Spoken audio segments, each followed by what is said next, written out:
Ah là là, quelle belle balade en forêt, tu ne trouves pas, Lou? Ah oui, les arbres sont beaux, le temps il fait bon, tu trouves pas? Mais oui, on a même envie de caresser les arbres. Ah! Ah! Qu'est-ce qui Ah! t'arrive, Lou? Qu'est-ce qui t'arrive? Ah! Ah! Lou, on est attaqué! J'ai Qui nous mal! attaque? Il y a des Qui nous attaque? mines! Il y a des Mais non, mines! Si, qui a osé faire regarde! ça? J'ai plus de mon orteil! À l'aide! Mais Regarde! je Je vois suis en pas, je vois rien. sang! Je suis en Il y a... sang! Non, c'est une écharde, Lou. Comment ça, c'est une écharde? C'est Qu'est-ce juste que une fait une écharde. écharde en pleine forêt?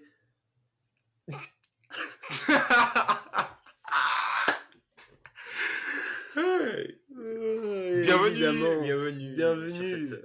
Oui, bienvenue à tous. Bon, vous l'aurez compris à cette merveilleuse improvisation. Heu, Quelle semaine nous sommes? Que s'est-il passé dernièrement? Évidemment, car toutes nos introductions sont en lien avec le contenu des épisodes. Et pour cette, nouvelle semaine, cette nouvelle série d'épisodes, hein, comme le Hmm. veut la nouvelle réforme de l'épopée. Hem, je te laisse parler un peu. Pourquoi avais-je une écharde, une épine, dans le pied? Un bout de verre? Non, peut-être pas un bout de verre, quand même. Ouais, parce que c'est tout simplement en lien avec l'actualité de la semaine, avec ce qu'on a vu avec l'écharde du doigt de pied de Doumbé. Évidemment, on va en parler cette semaine. Enfin, aujourd'hui, en tout cas. Et cette semaine, bah, on a plein d'autres rubriques. D'ailleurs, c'est pour ça qu'on va faire le sommaire de la semaine dès maintenant. En effet. Dès maintenant, maintenant. Donc, je vais commencer par le prologue. Donc, comme on vient de vous l'expliquer, il y aura, on va parler du combat Baki Doumbé, également du combat Benoît Saint-Denis Poirier, assez succinctement, vu que ça a été déjà traité par pas mal de monde, et qu'on n'a pas non plus 10 000 choses à dire dessus. Mais, cette semaine, on va vous parler, je vais vous parler, et Lou va pouvoir répondre dessus, du cuck originel de Pékin Express. C'est exceptionnel. Vous allez adorer. Euh, c'est ça qu'on retrouve dans le prologue de l'épopée. Ensuite, Lou, courons-nous en Conseil des sages cette semaine. Eh bien, au Conseil des sages, on va avoir une petite discussion sur la motivation intrinsèque et extrinsèque. Donc voilà, on aura l'occasion d'en discuter un peu plus tard. Ensuite, on aura cette semaine encore l'exposé du scribe. Je pense qu'on donnera la citation carrément dans l'épisode pour que ce soit plus rapide et pour qu'on évite Oui, de s'étaler totalement. trop pendant cet épisode. Et vas-y, je te laisse faire les dernières rubriques. Et bien, en débâcle, vu qu'il y a une débâcle encore cette semaine, la débâcle, tout simplement. Y a-t-il un réel intérêt à aller en boîte de nuit? Une débâcle qui va C'est être une bonne très question, intéressante. c'est une bonne question. Totalement. Totalement. Et enfin, en équation de Thalès, on aura d'une part le bilan de Lou de la rubrique de la semaine dernière, dormir ou manger. Que s'est-il passé? Qu'en est-il? On a hâte. On a hâte. Et ensuite, je vous révélerai un problème que je subis par rapport à mon réveil. Voilà pour cette semaine qui s'avère, somme toute, incroyable. Et sans plus attendre, eh bien, on va tout simplement passer directement au prologue.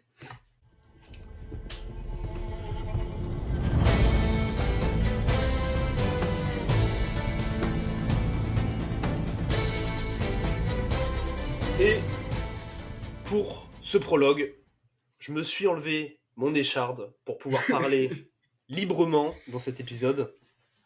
On va commencer, je pense, chronologiquement avec le combat Baki Doumbé, puis on ira sur BSD Poirier.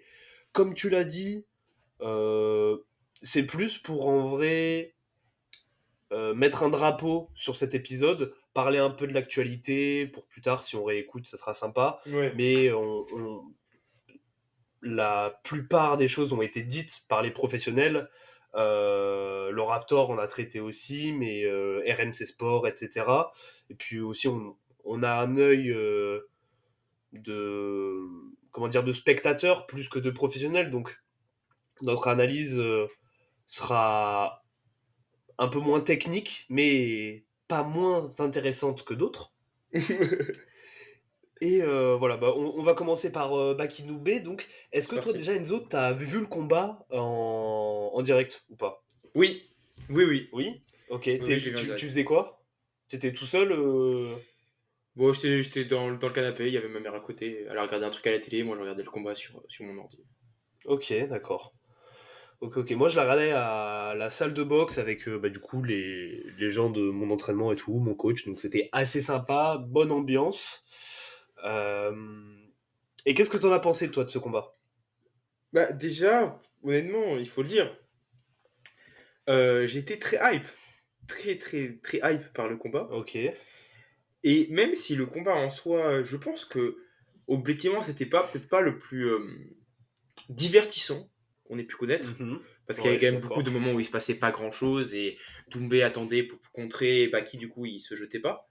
Mais même si les faits n'étaient pas divertissants, tellement la hype et tellement les enjeux étaient élevés entre guillemets, et ben moi je restais dedans. Ça ne m'ennuyait pas parce que les enjeux étaient gros. D'un côté, t'avais.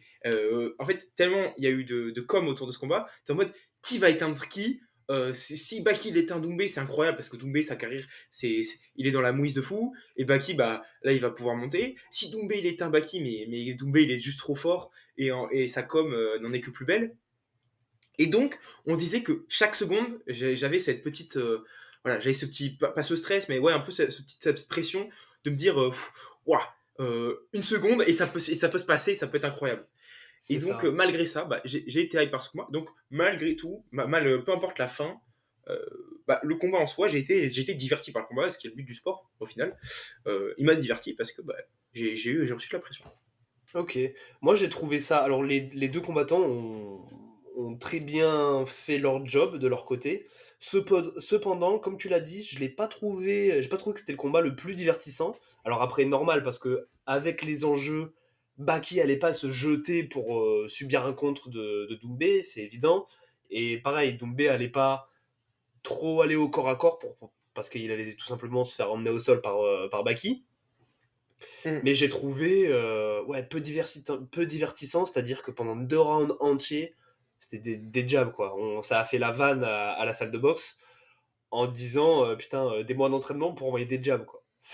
Ouais. C'était donc c'était un peu drôle, mais c'est vrai que quand on regarde avec un œil un peu plus aguerri, qu'on voit le nombre d'amenés au sol qu'il y a eu, que Baki a eu sur Doumbé au premier round, le les quelques frappes significatives de Doumbé au deuxième round. Et pour moi, l'issue du combat ne pouvait que être divertissante. Parce que soit Oui. Doumbé gagnait, et comme tu l'as dit, la com devait être énorme, soit Baki faisait l'impossible, et dans ce cas-là, Doumbé était dans la sauce gigantesque, et puis même c'était. Enfin, tout le monde donnait Cédric gagnant quasiment, sauf qu'on a eu. Il y a eu aussi l'issue. Pour moi, l'issue à la décision aurait été peu Moi, pas savourable. forcément. Peu Mm. savourable. Parce que, en tout cas, si elle avait été donnée à Cédric, je pense, parce que Cédric avait dit ouais, je vais le finir, je vais Non, parce finir au que premier pour round, moi, si etc. ça allait à la décision, Doumbé était perdant dans tous les cas. Qu'il gagne ou qu'il perde, à la décision, il était perdant parce qu'il n'avait pas été un Baki et que tout le monde aurait dit à Baki, bah c'est bien Baki et il a su. Parce qu'avec ce qu'il a montré dans le premier round, même si c'était à la décision, il aurait. Même dans la défaite, et on en reparlera, mais c'est le cas avec BSD, bah, tu peux prouver et tu peux gagner en honneur. Et donc, pour moi, Doumbé aurait été le grand perdant parce que quand tu dis je vais l'éteindre, et que tu l'éteins pas, et ben tu t'es raté. Et là avec l'issue qu'il y a eu finalement de l'Écharde, et ben Doumbé, on peut pas dire qu'il l'a pas éteint, vu qu'au final, il restait 3 minutes. Même si Hmm. on peut parler de probabilité de l'issue du combat et que comment c'était parti ou pas, mais il y aura toujours peut-être que s'il y avait eu ces 3 minutes, il l'aurait éteint. Donc au final, Doumbé n'a pas été perdant sur ce point-là. Ouais, je vois. Je vois, je vois. Mais oui, et puis, pour cette. En tout cas, pour la fin qu'on a eue, là, celle-là, pour le coup, je l'ai trouvée très peu divertissante. C'est-à-dire que C'est-à-dire que vraiment, quand il s'est passé ce qui s'est passé, donc la discussion qu'il y a eu avec l'arbitre, donc le premier échange Mm. suivi de Ouais. la reprise de combat, puis de l'arrêt direct, euh, on se dit mais qu'est-ce qui est en train de se passer Enfin sincèrement, on s'est posé beaucoup de questions. Et après, bon, c'est ce que je vais dire devrait être biaisé parce que j'ai écouté le podcast du Raptor et tout ce qu'a dit est très vrai. mais j'ai trouvé le discours de Cédric sur le moment un peu louche. J'avais pas relevé tout ce qu'avait relevé le Raptor, mais je l'avais trouvé faux. Je l'avais trouvé un peu trop heureux pour la honte qui s'était pris, entre guillemets, et pour sa situation, entre guillemets, que de manière peut-être égoïste, parce que du coup, lui s'est sauvé le cul, enfin, s'est sauvé les miches, mais par contre a mis un peu dans la sauce, même carrément dans la sauce, l'arbitre. Baki aussi, en lui enlevant sa victoire quelque part. J'avais trouvé ça un peu louche, moi déjà, au visionnage. Mais, euh, mais bon, après, c'est le business, entre guillemets, et pour ça, Cédric est plus qu'on soit champion du monde, je pense. Oui, c'est sûr. C'est sûr, non mais je suis totalement d'accord avec toi sur ça. Moi, ce que je rajouterais, c'est sur la question de est-ce que les shards, ça peut vraiment le gêner? Et je suis pas un défenseur de Doumbé, mais au-delà que ça a été fait exprès ou qu'il y ait des manigances, mais je me dis, par rapport à l'argument, oui, il y a des mecs qui font avec des côtes cassées, des doigts cassés. Moi, la réflexion, je me suis. On est en train de le perdre. On est en train de perdre l'eau. J'avais de travers comme connard. Non, mais la réflexion que je me faisais, c'est oui, je suis d'accord que les charges, ça fait bien évidemment moins mal que d'avoir des doigts de pied cassés ou des choses comme ça. Mais moi, la réflexion que je m'étais faite, c'est est-ce que c'est pas un peu différent mentalement quand tu sais que tu peux enlever le truc? Parce que quand t'as le pied cassé, tu peux rien y faire. Mais quand t'as une écharpe, bah t'as juste à l'enlever et c'est fini. Et quand t'as ton protège-dents qui tombe, quand ton protège-dents tombe, normalement il y a un arrêt, l'arbitre te laisse le remettre et tu le remets. Euh, donc, mentalement, pour moi, je sais pas, est-ce qu'il y a peut-être une différence qui se fait vu que tu sais que tu as juste besoin de faire un truc et t'as plus cette douleur qui n'a pas de lieu d'être en soi. Ouais, je vois ce que tu veux dire, mais en fait, il a échangé une fois avec l'arbitre. L'arbitre lui a dit non, continue. Après, il dit ok, sauf qu'il continue à discuter avec Baki et il y a ce truc qui est tout sauf un combat, sachant qu'on est vraiment en le temps Oui, cool donc, pour le ouais, combat. Et ils sont en salon de thé en train de discuter de l'écharpe qu'il a dans le doigt de pied gauche. C'est pas normal. Donc il est évident que l'arbitre, pour moi, arrête sur ça. Pour moi, Doumbé, en tant que combattant, aurait dû faire complètement abstraction et rentrer entièrement dans son match une fois que que l'arbitre lui ait dit de continuer le combat. Et, et c'est vrai qu'en faisant le lien avec ce que disait le Raptor, dans le sens où il était déjà complètement sorti du combat mentalement parce que il, il a commencé à douter, à avoir peur. Je pense que ça lui a empêché de se remettre complètement à 100% dans son match et de faire abstraction de l'écharde. Parce que bon, on a des exemples de boxeurs qui continuent le combat avec un bras cassé, c'est-à-dire avec un bras ballant complètement. On n'est pas du tout quand même sur les mêmes niveaux de douleur. Et je ne pense pas que Doumbé soit douillé au point euh, de devoir arrêter un combat pour une écharde. Au bout d'un moment, oui, il y a une gêne, ouais. mais pour moi, les enjeux sont tels. En fait, moi, c'est ça qui me dérange. Il a toujours dit, Doumbé, je me mets tellement dans la sauce que quand je rentre dans la cage, j'ai j'ai le cerveau en ébullition. En fait, tout son trash talk, selon lui, est là pour qu'il soit à son maximum de concentration durant la cage, durant le combat, pour avoir un maximum de chances de l'éteindre. Et sauf que là, il était tout sauf dans son match. Malgré tout ce qu'il avait dit, et ne pas réussir à se remettre dans le match, enfin je sais pas, pour moi c'est quelque chose de bizarre quand même, il y a quelque chose d'assez sombre autour de cette histoire. Pour moi, ouais, il y avait quelque chose qui échappait à Doumbé, il s'est complètement sorti de là, et ça a donné le résultat que ça a donné, et malheureusement, enfin même pas malheureusement, c'est la vérité, beaucoup ont été sur sa fin, si c'est pour pas dire tous. Moi je l'ai été, je pense que ceux qui ont payé Bien leur sûr. place pour voir ce combat, pour voir cette histoire s'écrire, tout le monde était déçu.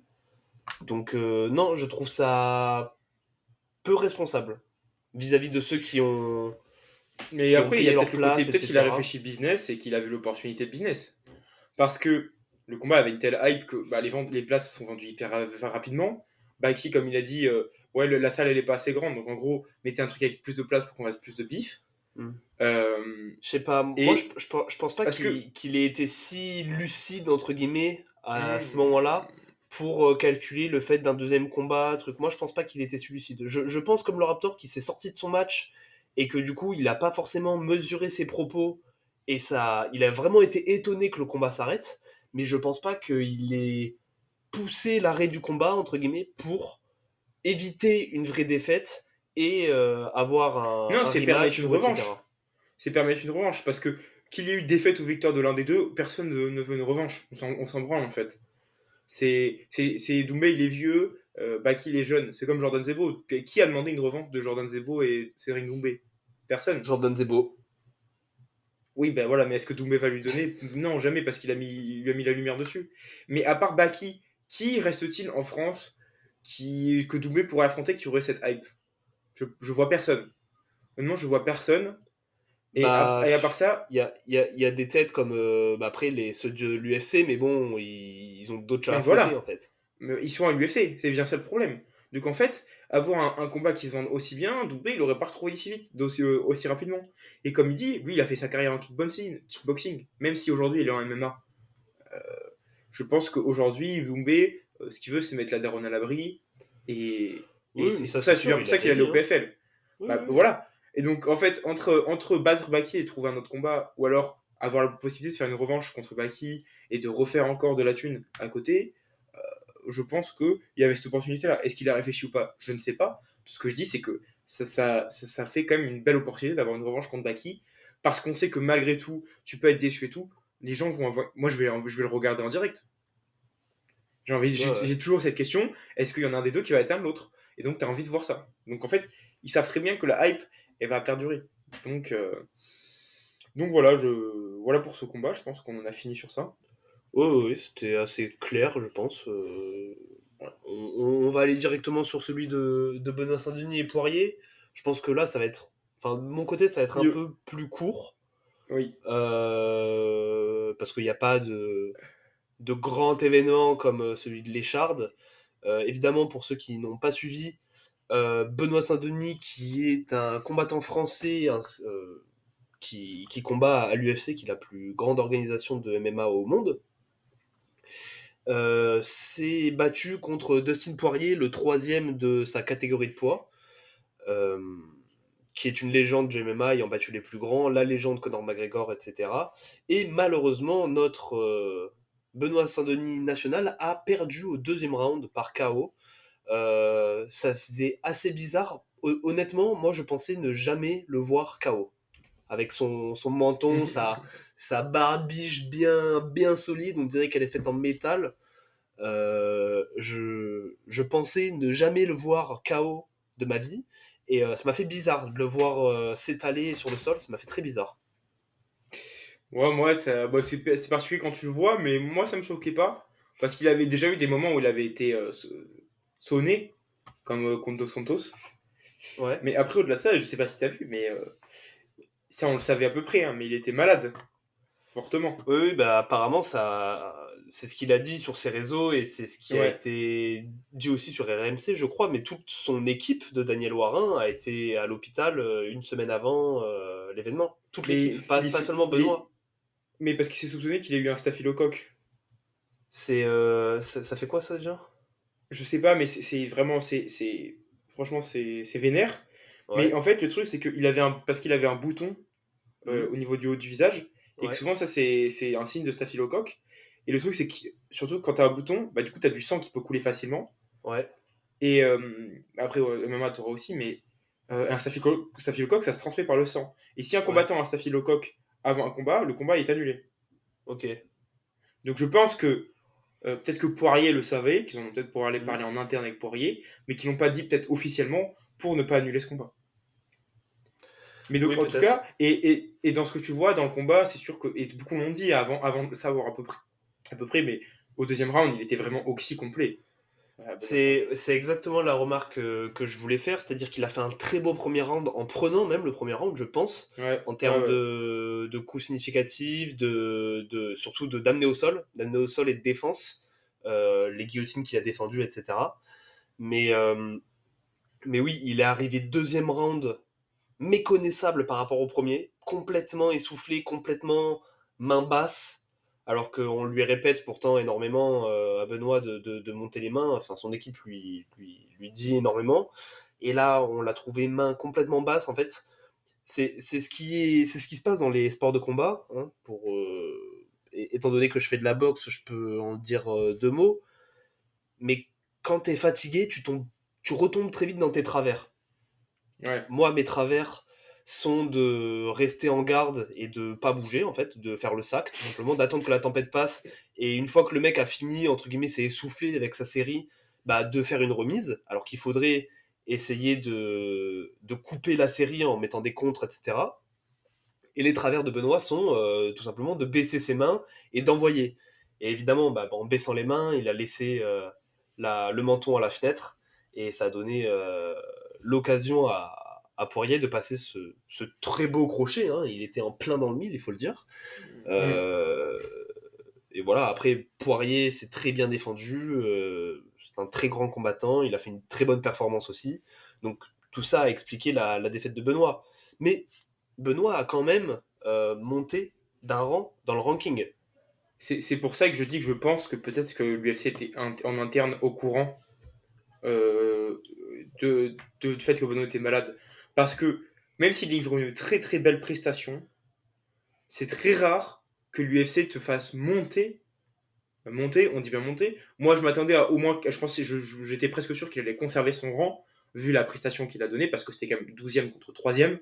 Ouais. Euh, mais monter après une défaite, c'est rare.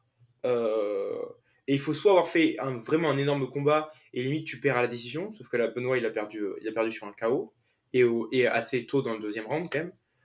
Et là, je pense que s'il savait Dana White qu'il était malade, Benoît, et qu'il avait passé la semaine à Bah, l'hôpital et que s'il y en a malgré un tout. qui doit savoir, c'est bien Dana, hein, je Mais pense. oui, je pense. Je pense. Et donc je pense qu'en sachant ça et en ayant vu parce qu'en plus le combat était Fight of the Night, en ayant vu ça, il s'est dit mais c'est quoi cette machine de guerre. Et puis toutes les personnes qui ont vu le combat ont été énormément diverties. Le combat a vendu. Donc Dana White, bah, lui, il voit business. Il se dit bon bah Benoît Saint-Denis, peu importe son classement, c'est un mec, quand je le mets en main event, ça vend. Oui, Et mais les c'est gens aiment bien surtout le que, combat. voilà, Donc tu l'as dit, les Américains adorent les personnages, Dana White le sait, et Dana White promeut tous les personnages. Donc quand t'as un mec avec une bien sûr. ganache comme celle de Benoît, avec un passé comme il a eu, enfin plutôt une histoire comme il a, c'est obligé de vendre. Et en effet, avec les prestations aussi qu'il a, parce que bon, on peut pas avoir qu'une histoire, il faut aussi être bon dans le ring. Et ça, Benoît le fait très bien quand il est sain, entre guillemets, au niveau des maladies. Et même quand il n'est pas sain au niveau des maladies, il fait une prestation qui n'est pas du tout ridicule. Donc, non, moi j'ai trouvé ça beau de la part de l'UFC qui est assez patriote quand même, hein, qui promeut plus les combattants américains, ça on le sait. Et cette fleur qui fait à notre français, je la trouve belle. Je la trouve belle et ça donne de l'espoir pour la suite. Après, moi, je trouve que cette défaite de BSD, elle n'est pas forcément malvenue. Parce que, Non. parce que je pense sincèrement que Dana aime beaucoup Benoît Saint-Denis, et même un peu trop. Et vu la progression qu'il avait, s'il battait Poirier, là, c'était un title shot en prochain combat, ou alors minimum, je pense, deux combats après. Et je sais pas si Benoît aurait été prêt. Parce qu'on l'a vu ici, avec la fatigue, les travers qui reviennent, les mains, elles étaient au niveau des genoux, limite. Euh, et contre des combattants contre D'Oliveira ou Makachev, etc. Ça, c'est des choses qu'il faut gommer au plus possible. Il faut gommer la nature et la changer complètement pour que Benoît soit imprenable. Et de toute façon, c'est le but, il le sait. Il va travailler sur ça, j'en suis sûr. Et voilà, on aura un très bon combattant, un des combattants les plus complets, je pense, aujourd'hui. Enfin, à l'avenir. Et non, non, ça sera très beau. Et je pense que chaque chose en son temps. Déjà, ça lui, peu importe défaite ou victoire, ça lui apporte. quelque chose dans son CV, entre guillemets, de combattant. Ouais. D'avoir combattu Dustin Poirier, c'est quand même pas rien. C'est même. Enfin, pas tout le monde n'a pu l'avoir. Ou alors les grands noms. Mais bon, les grands noms n'ont pas forcément besoin Ouais, de sûr, Dustin sûr. Poirier pour briller. Et, euh, et non, je trouve que, honnêtement, cette défaite n'est pas malvenue. Et comme on l'a déjà dit dans ce podcast, l'obstacle est le chemin. Benoît saura faire de cet obstacle la meilleure des améliorations pour le reste de sa carrière. Mais c'est sûr. Et puis, comme tu dis, Poirier, c'est pas rien, hein. T'as quand même Poirier, ses derniers combats, avant Saint-Denis, c'est Gaethje, Chandler, Oliveira, McGregor. Bon. Étalé sur Voilà. plusieurs années quand même, je crois, mais... Ah bah oui, c'est le premier combat le dernier combat McGregor, c'était en 2021. Donc tu vois, Poirier, il fight une fois tous les 6 mois, à la limite, et voilà. Et au-delà de ça, en plus aujourd'hui, c'est moins pénalisant qu'à une époque où il y a beaucoup moins de combattants invaincus Mm. en UFC qu'on pouvait avoir à une époque où il fallait absolument être invaincu pour avoir sa chance, limite au title shot, et monter aussi vite que Benoît Saint-Denis. Aujourd'hui, c'est plus vraiment le cas. Être invaincu, c'est un boost pour monter plus vite. Mais aujourd'hui, tous les champions avec une ceinture ne sont pas invaincus. Euh, Parce qu'aussi, tu as des mecs qui s'essayent à plusieurs catégories de poids et qui montent beaucoup plus qu'avant. Conor McGregor a ouvert la voie, mais tu vois Ousmane qui fait un peu l'aller-retour, Volkanovski qui fait l'aller-retour et qui, même dans sa catégorie, vient de perdre assez récemment. Donc en fait, le fait d'être invaincu, c'est plus important. Tout ce qu'on veut, c'est des mecs qui combattent, qui ont des couilles et qui font des combats Et divertissants. même, de toute façon, les invaincus sont contestés, parce que, et il me semble d'ailleurs que c'est Benoît lui-même qui l'a dit, mais des invaincus comme Khabib, Nurmagomedov, il est là en 15-0 et il prend encore des plombiers en 15e combat. Ou alors John Jones qui est contestable, carte dopé une fois sur deux. Mais il est même pas invaincu, C'est... John Jones, hein. Il est pas invaincu? Il a une défaite. Il a une défaite. Ok. Ah non, c'est pas une défaite, c'est une... comment ça s'appelle? Non, Il a il a une été égalité, une défaite. De quoi? Oui, C'est disqualifié, pas pardon. une... Disqualifié. C'est une disqualification parce qu'il avait donné des coups de coude enfin pas légaux en fait, du Oui, haut vers ça le reste une bas. défaite. Ça reste une défaite. Oui, mais c'est pas une vraie défaite. Ah ouais, mais ça reste sur ton record, c'est marqué défaite. Donc t'as plus le Ouais, ouais. 0-0. Mm. Donc non mais c'est sûr. Et Voilà. vas-y, non mais oui, Voilà. c'est la fin. Je pense qu'on a très bien parlé de ces deux combats. On a fait le point, on a mis notre petit drapeau sur ce podcast. Voilà. Et voilà. Et donc maintenant, on va pouvoir, après avoir parlé de mecs avec de la testostérone, on va pouvoir parler d'un mec qui a sûrement fait une vasectomie. Enculé. Aujourd'hui, je voulais vous parler. Je vous donne le titre je l'ai déjà donné, mais le Chuck originel de Pékin Express. Je vais le présenter vu que Lou n'a pas vu. Ah, moi je Moi ne j'ai sais pas regardé du Pékin tout. Express. Mais de Ah ouais. toute façon, contextualise. Comment t'as vu cet épisode? Qu'est-ce qui s'est passé? Parce que moi, il faut le savoir, je n'ai jamais vu aucun épisode d'aucune émission de Pékin Express de ma vie entière. Ok, bah peut-être je présente l'émission vite fait. Ouais. En gros, l'émission, c'est des duos, à chaque fois des équipes de deux, qui se connaissent avant, sauf une équipe, c'est les inconnus, c'est-à-dire tu te mets au hasard, et les deux personnes se rencontrent au moment de l'émission. Et c'est très simple. Le truc, c'est t'es dans des pays étrangers, souvent asiatiques, et tu dois te rendre d'un point A à un point B, et le tout en autostop. Ok, et à chaque fois, tu as une épreuve pour avoir une sorte de confort, une épreuve pour avoir une immunité, et une épreuve pour gagner de l'argent. Enfin, pour gagner de l'argent qui sera la somme finale. T'as pas d'argent dans le jeu. Ils ont 1 euro par jour, je crois, s'ils veulent acheter un truc ou je sais pas.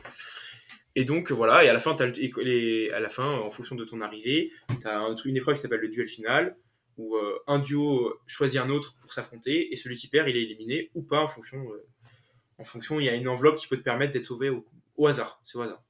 Ok. Donc voilà à peu près le concept.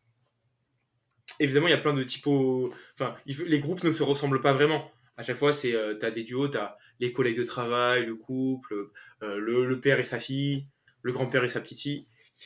Et cette saison, il y a un duo qui s'appelle Flavie et Jérémy.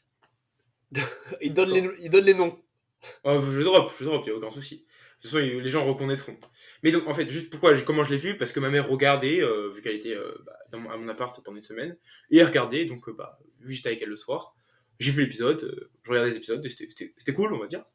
Mais j'ai vu ça, et je me suis dit, waouh, il faut que j'en parle. C'est trop. C'est trop. Faut que Et j'en donc, parle, carrément. Non, mais oui, voilà. Et donc, Flavie et Jérémy, qui sont des amis qui se connaissent depuis le collège, Flavie, elle a 21 ans, et Jérémy en a 22, qui auraient comme passion commune la danse de salon. Je ne sais pas ce que c'est, mais ça a l'air d'être un Oui. truc. Non, soit. En vrai, ça va. Ça va. Ok. Et... Si, j'ai vu juste la gueule de Fabienne. C'est Fabienne et Jérémy, c'est ça? Flavie.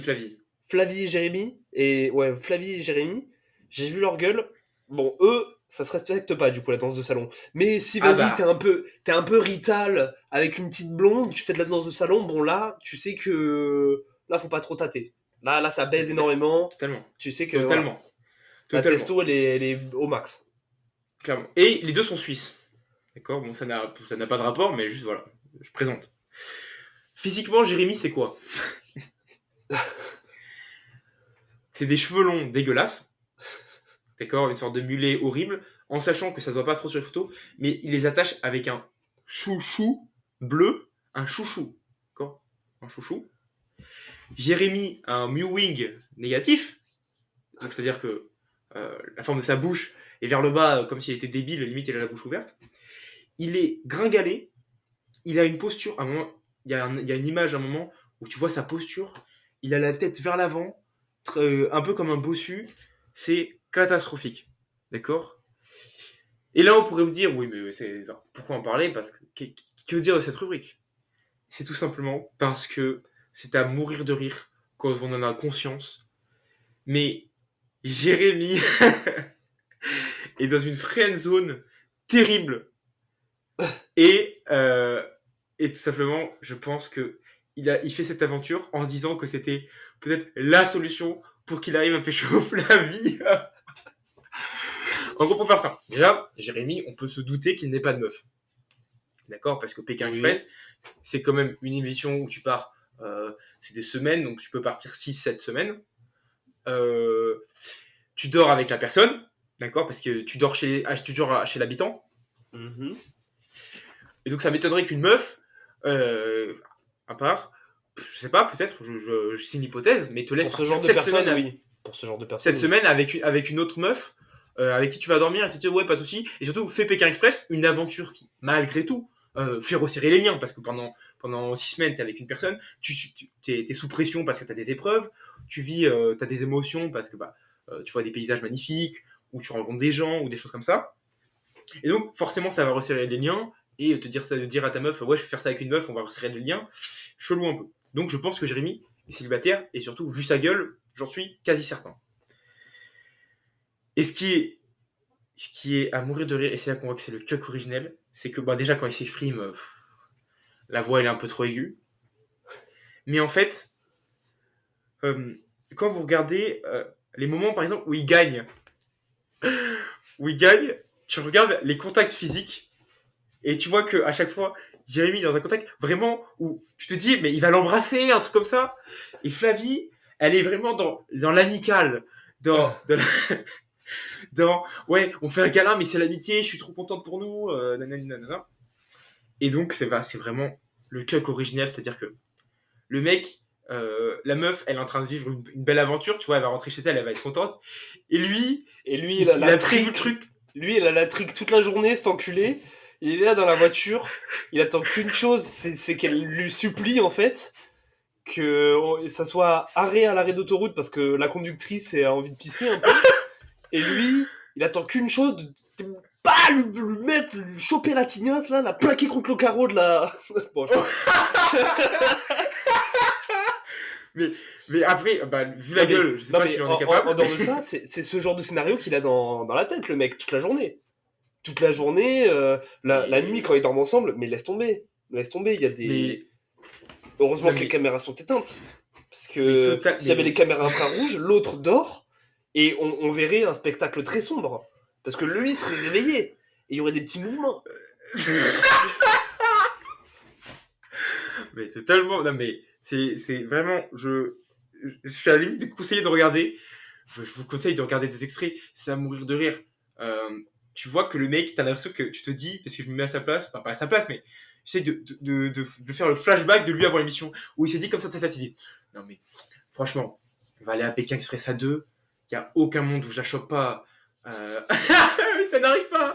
Les mecs, ils gagnent des émissions et tout. La meuf, elle est à bout et tout. Il y a des moments, vraiment, je te jure, quand ils gagnent des trucs, ils avaient gagné une épreuve de confort, et c'est dans un hôtel 5 étoiles. Ils dorment à deux dans un lit incroyable. Et, euh, et il dit une phrase, je sais plus la phrase, mais j'étais en mode. Ah, et elle a fait bon, allez, bonne nuit.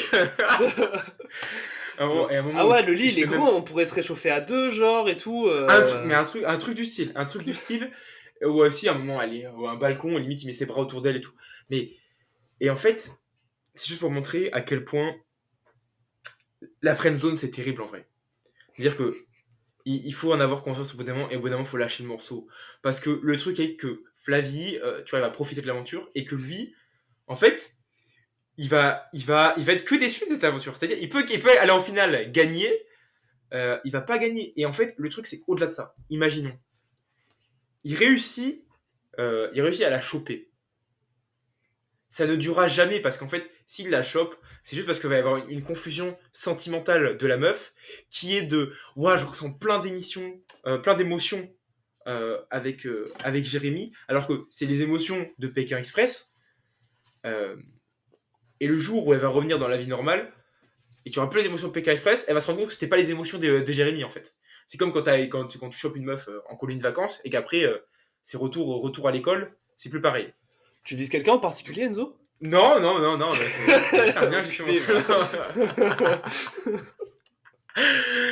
Mais bref, je sais pas si t'as d'autres choses à rajouter, mais en tout cas, je pense que aller regarder peut-être des extraits sur YouTube, c'est à mourir de rire. Vraiment, mettez-vous ça dans la tête et vous allez voir que c'est pas, je m'invente des trucs, ça coule de source et c'est juste hilarant à voir. C'est hilarant à voir de voir que il se fait pas recaler parce que la meuf, j'ai l'impression qu'elle en a pas conscience, mais tu vois le mec qui essaye et c'est hyper drôle. Mais en tout cas, vraiment, quand vous êtes dans la friend zone, rendez-vous en compte. Et surtout, pour ne pas être dans le cas de Jérémy, ne soyez pas Jérémy. D'accord? Oui, mais on peut faire une petite équation de Thalès pour les gens comme ça, pour comment ne pas être dans la friendzone, tout simplement. Ne cours pas après les meufs. C'est moi qui le dis. C'est le comble, c'est le comble. C'est moi qui le dis. Non, mais sincèrement, en fait, c'est ce genre de choses. C'est vrai que Raptor le disait dans ses premiers podcasts, et ça avait fait sens quand je l'avais entendu. Mais est-ce que si t'étais une meuf, tu te sucerais? Et la réponse est non. La réponse est non. Et de toute manière, ça c'est Quand t'es quelque chose Jérémy, qui est tu vrai. parles. Quand t'es Jérémy. Les filles, les femmes cherchent ce que les autres ne pourront pas avoir. Or, les femmes sont poursuivies par tous les mecs en permanence. Et s'il y a une personne qui leur échappe, elles vont se dire putain, mais pourquoi? Elles vont se poser la question, ça va aguicher leur Ouais. curiosité. Et justement, si vous savez faire ce mélange entre justement je m'en fous, je fais mes trucs, je bosse sur moi-même pour pas être comme. Comment il s'appelle déjà le petit rigolo? Jérémy. Comme Jérémy. Je bosse pour ne pas être comme Jérémy, autant physiquement que mentalement, que probablement financièrement. Je fais en sorte de ne pas être comme ce mec. En même temps, je peux discuter un peu avec cette meuf, mais sans faire le gros yinche qui l'invite à Pékin Express en mettant mes bras autour d'elle sur le balcon dans un hôtel 5 étoiles pour montrer que je suis bien présent et que si elle a envie d'un peu s'enlever la nuisette, on peut faire un peu des choses tous les deux, quoi, dans la nuit, le noir quand les caméras sont éteintes. Et voilà. Donc tout ça, c'est ce qu'il faut éviter. Bosser sur vous, essayer d'avoir des relations sociales normales et dénuées de comment dire d'intérêt, voilà, juste enfin dénuées d'intérêt sentimental du moins. Ouais. Et ces meufs vont se poser la question de pourquoi c'est pas comme avec les autres, pourquoi il n'y a pas cette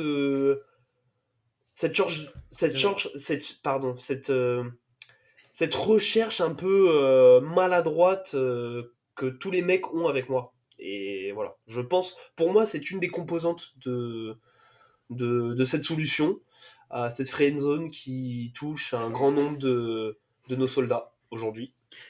Clairement. Et je sais pas s'ils l'ont choisi ou pas, mais je rajoute leur nom d'équipe, c'est les Petits Suisses. Voilà. Tu me dis ça, que ça va être diffusé à la télé, je refuse en fait. Vraiment, respecte-toi un minimum. Les petits Suisses. Et la dernière question que je voulais poser, c'est Lou, est-ce que toi actuellement tu te sucerais si t'étais une meuf? Bah, si j'étais une meuf, en vrai, je serais gigabonne, donc non. Je Mais serais. non, mais t'es con. Si t'étais une meuf, est-ce que tu sucerais Lou Bourges? Oui. De quoi? Oui, mais c'est pas grave. Si moi, aujourd'hui, je suis une meuf, je pense sincèrement que je serais gigabonne, et donc du coup, je me sucerais pas, même actuellement. Parce que voilà, j'ai quelques manques, je pense, financiers, on va dire pécuniers pour être un peu Attends, plus. mais c'est comme ça que tu le vois toi, c'est comme ça que tu réponds à cette question. Bah oui, pourquoi pas? Toi, tu penses que physique? Ah non, non, moi c'est pas ça, c'est. Je me dis, si j'étais une meuf, est-ce que je me sucerais? Je m'imagine pas, moi en meuf. En meuf Géchard, qui me dit, ah non, il n'est pas à mon niveau. Ah, mais moi, si je suis une meuf, mais je suis obligé d'être Géchard de fou, d'être Ouais, mais en gigabonne. fait, moi je m'imagine même pas, je fais même pas ce truc mental. Ah si. Ouais, non, Mais mais putain, je suis regarde dégoûté, comme je suis je beau. pensais que t'allais dire, je pensais que j'allais.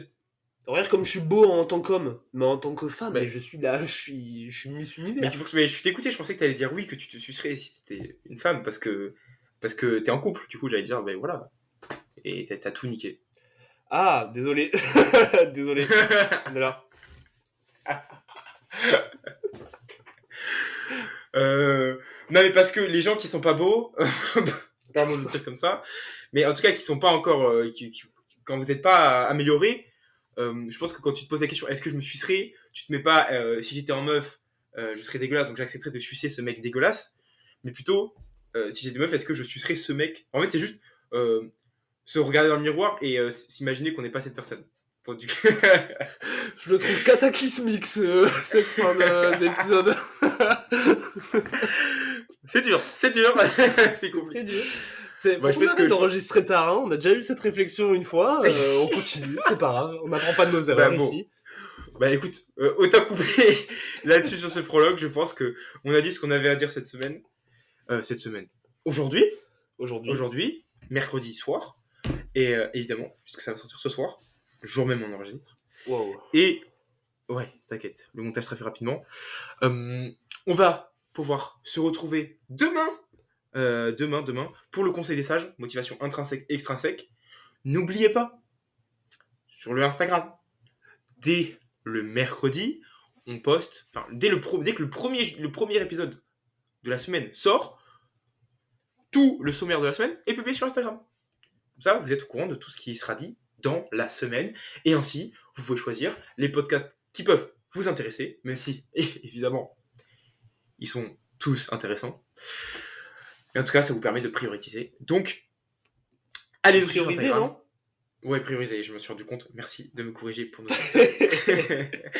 Allez sur Instagram, likez les posts, commentez, envoyez-nous des DM, posez-nous des questions, notamment des équations Thalès, car encore aujourd'hui, nous allons faire un bilan et vous allez voir que, je l'espère, j'en ai l'intuition et j'en suis presque sûr, les équations Thalès se soldent à chaque fois par des réussites. Donc, posez-nous vos questions, notamment sur YouTube également. Merci à tous de nous avoir écoutés.